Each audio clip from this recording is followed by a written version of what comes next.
Hello, everyone, and thanks for joining us for another Saint Spotlight. Today we're speaking with Pauletta Hansel, the first Poet Laureate of the City of Cincinnati and Artist in Residence at Thomas More University.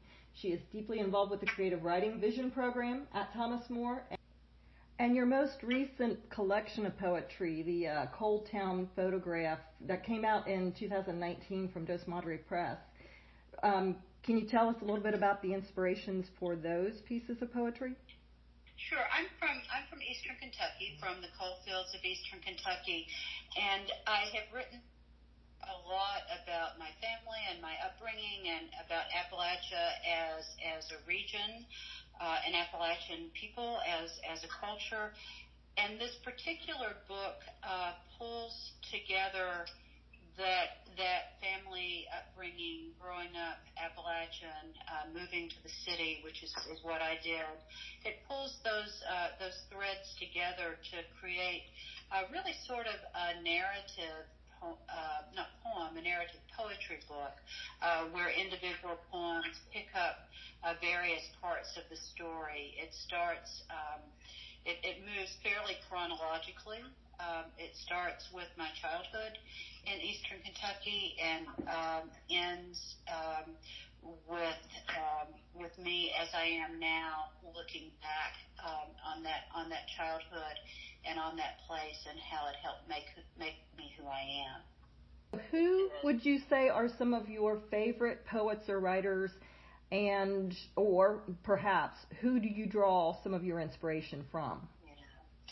Well, there are so many, but I think I want to focus on Kentucky writers, and I'll name three, just as a way of kind of looking at the breadth of writing that's happening in Kentucky right now. Certainly, one is Georgella Lyon, who is the grandmother of Appalachian poetry, and particularly Appalachian women's poetry, from my perspective anyway. But and I say that I draw out the women's poetry in particular because when I was a young writer, she was one of the few young Appalachian women writers who was publishing and who was declaring herself as an Appalachian writer. And she's been a huge inspiration, not just to me and not just to Kentucky and Appalachian writers, but throughout the world, with her I Am From poem and her I Am From project.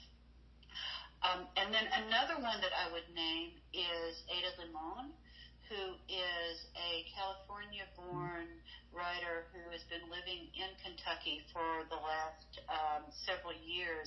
She's actually one of the ones who inspired my epistolary poetry project out of a project that I had seen that she had done with another poet, Natalie Diaz. But Ada Limon is another poet who, like Georgella and like I aspire to be, really is able to draw from her daily life, her daily experience, her internal as well as her external world, to create poems that are both very specific to who she is, but also universal in their wisdom.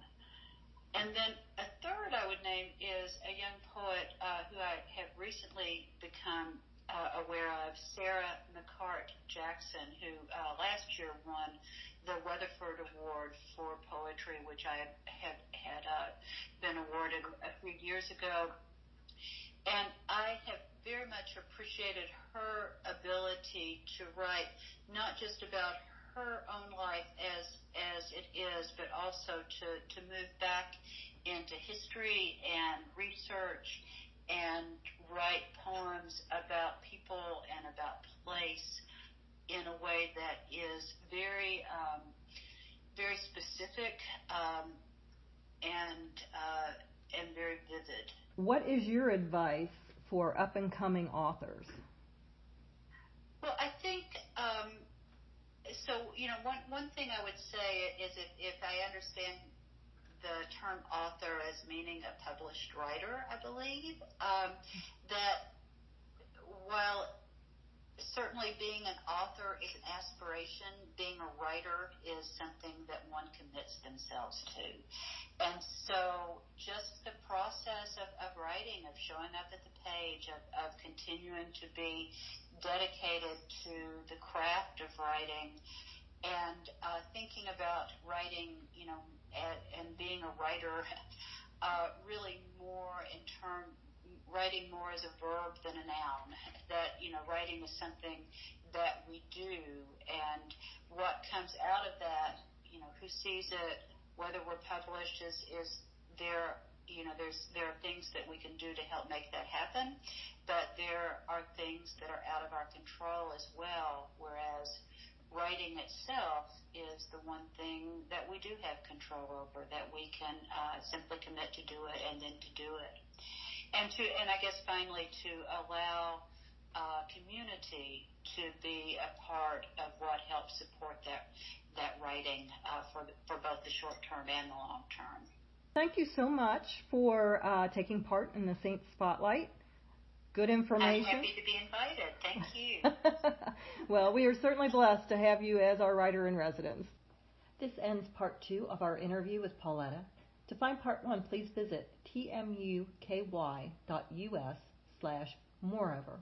In closing, Pauletta was kind enough to share a reading of her poetry with us.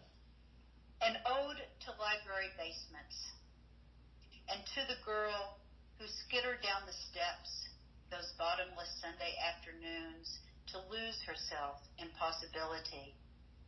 You made me. Those windowless hours spent wandering the moors, Parisian streets, the gravity of stars, the endless alphabet of other people's lives. My mother's Sunday roast, TV's pallid drone forgotten. I breathed you in. You breathed me out again.